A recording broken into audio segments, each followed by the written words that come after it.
উত্তর দিনাজপুর জেলার কালিয়াগঞ্জ ব্লকের রাধিকাপুরী এলাকার বেশ কিছু বাসিন্দা বৃহস্পতিবার রাতে তৃণমূলে যোগদান করলেন। এদিন কালিয়াগঞ্জ ব্লকের রাধিকাপুর অঞ্চলের রাধিকাপুর হাই স্কুল মাঠে যোগদান শিবিরের আয়োজন করা হয়।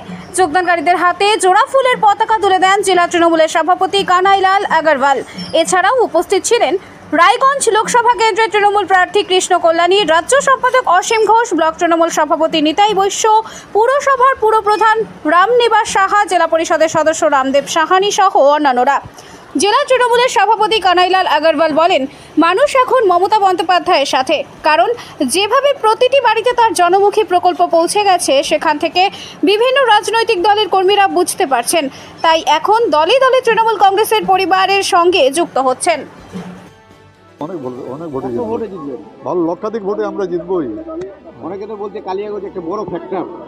কোনো গঞ্জে কোনো ফ্যাক্টর না, দেখছেন তো আমি যতগুলো মিটিং অ্যাটেন্ড করলাম